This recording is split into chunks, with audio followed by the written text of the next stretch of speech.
Subscribe करंतु Odia online channel को bell icon को मध्य क्लिक करंतु जहाँ फल आमर प्रत्येक वीडियो सर्वप्रथम पाइपर।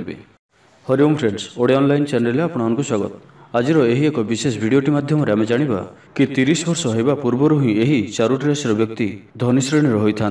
देखा गले तो धनी कहीं भी हो पारती, किंतु यह आवश्यक नुहे कि प्रत्येक व्यक्ति जीवन में धनी होगा संभव होता है। बहुत लोक जन्मरू ही एपरी भाग्यर अधिकारी होता जहाँकि से धनी कर सहयोग करता है। ज्योतिष शास्त्र अनुसार व्यक्ति धनी होवार संभावना तांकर राशि सहित भी जड़ित हो पारे।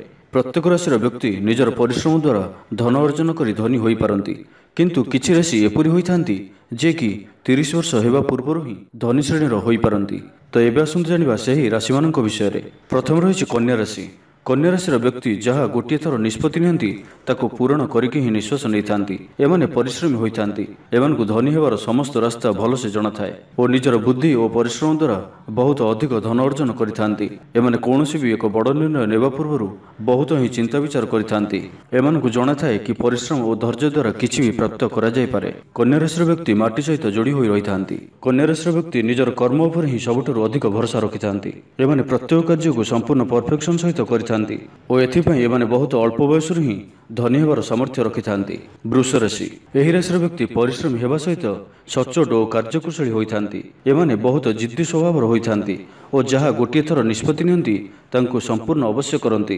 पृथ्वी तत्वर एही राशि व्यक्ति स्वभाव में स्थिरता रही थाए। एमाने बहुत शक्तिशाली और प्रभावशाली होइथांती। निजर एही गुण कारणरू एमाने जीवन में बहुत ही आगकू जाइथांती। एमानकठारे चिंता करिवार शैली बहुत ही प्रैक्टिकल होइथाए।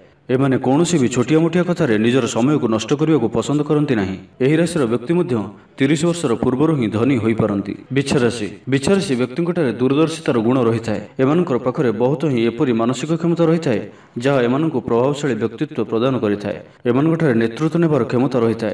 दुनिया को देखिबार एमानकर अलग ही दृष्टि रही है। एमाने मध्य खूब कम समय ही धन अर्जन कर धनी श्रेणी हो पारती। एमाने निजर भूल बहुत किसी शिखिथांती और खराब समय हार मानती नहीं, जहाँ एमानकु धनी करिबारे सहयोग करिथाए। सिंह राशि।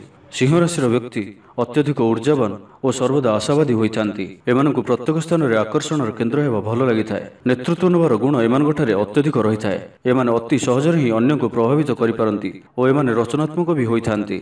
एमानकठारे शीघ्र ही धनी श्रेणी हेबार क्षमता अत्यधिक रही है। एमानकु निजर कार्य हासिल पई अन्यर व्यवहार करिवार सठिक कौशल भल भाव जଣା थाए। एमाने जेउ कार्य भी करंती सेथिरे सफलता प्राप्त करिकि ही विश्राम नैथांती। एमानकु धन अर्जन सहित प्रतिष्ठा भी अत्यधिक प्रिय होइथाए। सिंह राशि व्यक्ति अत्यधिक खर्ची स्वभाव मध्य होइथांती। तेबे एही चारोटी राशि व्यक्ति निजर परिश्रम और भाग्य बल 30 वर्ष पूर्व ही धनी होवार क्षमता रखिथांती। तेबे परिश्रम और भाग्यर बल जे केही भी धनी होई पारंती। तो ए वीडियोटी आपनकु किपर लागला जदि भल लागिथाय लाइक टे करंतु, कमेंट करंतु, ए वीडियोटी को आपन फ्रेंड्स साथ शेयर करंतु एवं हम यूट्यूब चैनल ओडिया ऑनलाइन को जे माने पर्यंत सब्सक्राइब करनांती सब्सक्राइब करनियंतु। धन्यवाद।